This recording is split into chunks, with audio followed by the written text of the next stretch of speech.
Now, it's the summertime here in France, and it's a season synonymous with festivals of all sorts, from music events to citywide parties. Such gatherings are an integral part of France's cultural heritage. To tell us a bit about it, Solange Mougin is with us here in the studio. And Solange, there is a major event kicking off today in the southwest of the country. Yeah, it's the Fêtes de Bayonne, one of France's largest parties.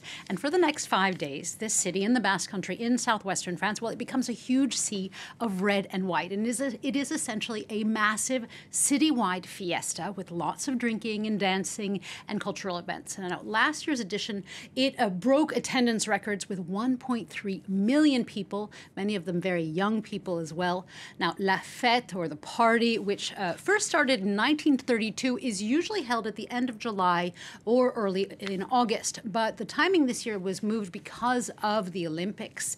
However, the tradition of ringing in the festival from the balcony of Town Hall still holds true. Under the watchful eye of the mascot King Léon, invited guests, well, they are asked to throw the city's symbolic keys into the crowd.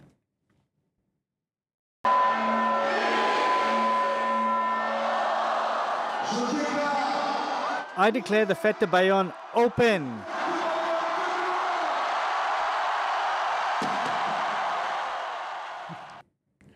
Now, this being Basque country, there are some very specific regional rules and traditions. First, there is a dress code. You wear white and red. You have a red scarf that you can tie around your neck only once the party has started. Now, interestingly enough, the uniform is actually relatively new. It didn't catch on until the 1990s. Then there are terms that you need to know to blend in. The partygoers are not called partiers or fêtards in French. Rather, they're called festars. I apologize if I'm mispronouncing this. I can't roll the R. This word originates not from the Basque language, but from estaires, or party in Occitan Gascon dialects. There are peñas as well. These are associations that create events around the city. People wander from one peña to another to go to an event, to drink, to eat, to listen to bandas or bands. And there's a final term that you need to know, which is paquito. And this is the tradition of sitting on the ground in front and with someone in front and someone behind you, and essentially moving your body back and forth while someone crowd surfs above your head. Now, all of these traditions, they stem from the Navarre region in Spain. For the Fête de Bayonne is a feria, or a bullfighting event, much like the one in Pamplona, which is also running until the 14th of July. It's going on right now. So there will be a lot of bullfighting and running with the bulls in both Spain and France as well. Right, but bullfighting events, quite divisive, aren't they, here in France, Solange?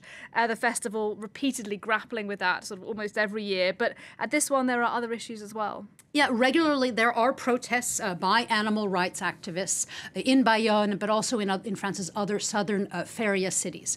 Unraveling this is a segment in itself, but it is important to mention here. As for another major issue, there's the question of security and safety, especially with so many young, drunk people. The city spent 1 million of its €4 million budget on security last year. It was also the first time that the fête was slightly profitable, as the festaires, they must now buy passes or bracelets to attend. Nonetheless, associations, well, they're trying to make this massive party safer, especially for women and young women. This comes after multiple rape charges and a murder charge as well happened last year. There are prevention campaigns, but it remains a bit of an Achilles heel for the city as it tries to ensure that over a million people stay in this fun, sort of festive bubble. And finally, Solange, the Fête de Bayonne, not the only festival, actually, that's starting today. No, a bit further north, in La Rochelle along the Atlantic coast. This is the 40th edition of their music festival. Les Francofolies kicks off today. And like with Bayonne, residents are in for 5 days of fun. Now, the Francophonie is a mid-sized music festival with a little less than 20,000 visitors, but it draws big names in the French music world, be it on the main stations, but also other artists that are part of the Fringe or the Off Festival.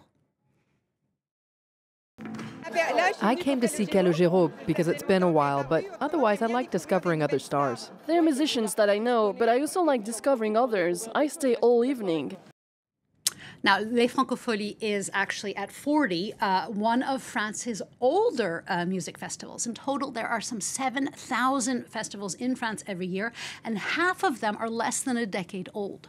So the festival circuit is growing and booming, be it in music, in the arts, or even in niche concepts. But what's interesting to note here is how France shines when it comes to these festivals. With these 7,000 of them, that is a lot more than Italy's 2,000 or Germany and the UK's 1,000 festivals. So these collective moments, they really have become an integral part of French life. And I have to say, I didn't know about either of them. So as always, Solange, with these little segments, you have taught me something. Thanks very much. Solange Mougin for us there.